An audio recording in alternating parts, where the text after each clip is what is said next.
नमस्कार मित्रांनो, मी प्रिया आणि माझ्या यूट्यूब चॅनलवरती तुम्हा सर्वांचं खूप खूप स्वागत आहे. मित्रांनो, आज आहे विजयादशमी म्हणजे दसरा. दसऱ्याच्या माझ्याकडून तुम्हाला खूप खूप शुभेच्छा. तर मित्रांनो, आज आपण बघणार आहोत की रावणामधल्या अशा 10 गोष्टी ज्या तुम्ही स्वीकारल्या तर नक्कीच तुमच्या जीवनामध्ये त्याचा फरक पडू शकतो. आणि ह्या गोष्टी शिकण्यासाठी तुम्ही व्हिडिओला शेवटपर्यंत नक्की बघा. आणि मित्रांनो, तुम्ही जर माझ्या चॅनलवरती नवीन असाल तर प्लीज चॅनलला सबस्क्राईब करा. चला तर व्हिडिओला सुरुवात करूया.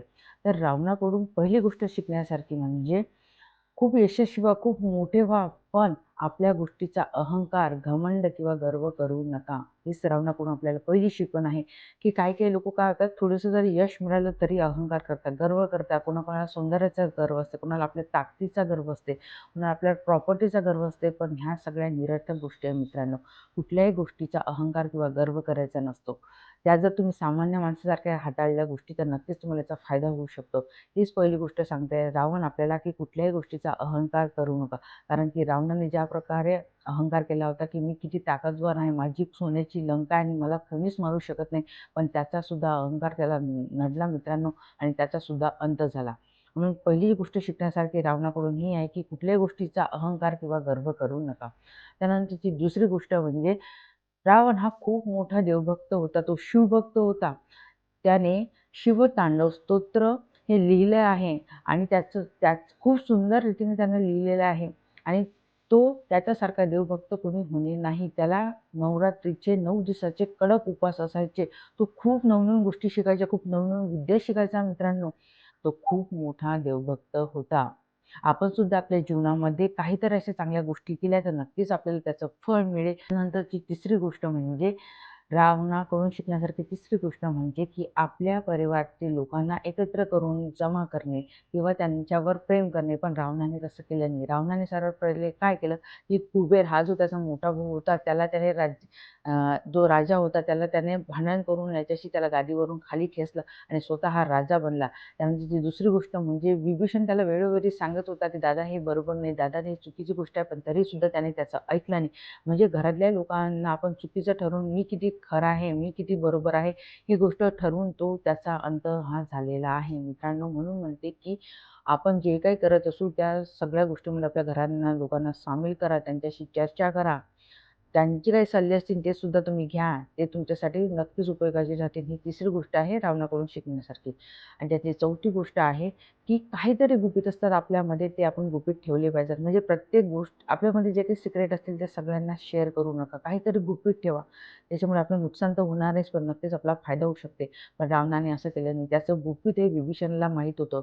त्याच्या बेंबीमध्ये बाण मारल्यानंतर त्याचा मृत्यू होऊ शकतो हे फक्त विभीषणला माहीत होतं. आणि हेच गोष्ट त्याला खटकली मित्रांनो. त्याचं सिक्रेट हे बाहेर निघालं आणि ही गोष्ट विभीषणाने रामाला सांगितली आणि याच गोष्टीमुळे रावणाचा अंत झाला. त्यानंतरची पुढची गोष्ट आहे, की कुठल्याही परस्त्रीवर वाईट नजर ठेवायची नाही. रावणाने हेच केलं. तो खूप विद्वान होता, ताकदवान होता, देवभक्त होता. पण त्याची एक चूक घडली मित्रांनो, की त्याने एका परस्त्रीवर वाईट नजर ठेवली. आणि तुम्हाला माहीत आहे मित्रांनो, आजच्या काळामध्ये सुद्धा ज्या लोकांनी परस्त्रीवर वाईट नजर ठेवलेली आहे त्यांचा सुद्धा अंत झालेला आहे. आणि रावणाने सुद्धा हीच चूक केली होती. म्हणून रावण सगळ्या शेवटी हेच सांगतो, की नेहमी परस्त्रीचा आदर करा, कोणत्याही स्त्रीकडे वाईट नजरेने बघू नका. आणि त्यानंतरची पुढची गोष्ट म्हणजे रावणाकडून अशी शिकायला मिळते, की सगळ्यांना समान वागणूक द्या. कोण मोठं, कोण लहान, कोण गरीब, कोण श्रीमंत या फंद्यात तुम्ही पडू नका. कारण की रावणाला खूप गर्व होता, की मी खूप श्रीमंत आहे, मी खूप ताकदवान आहे, माझ्यासारखा बलवान या जगामध्ये दुसरा कोणीच नाही आणि ही तुच्छ वानरसेना किंवा हा राम आणि हे लक्ष्मण माझं काही बिघडू शकत नाही. पण त्याचा हा गर्व खाली पडला मित्रांनो. म्हणून म्हणते, की कोणालाही कमी लेखू नका. या जगामध्ये सगळे लोक सारखे आहेत.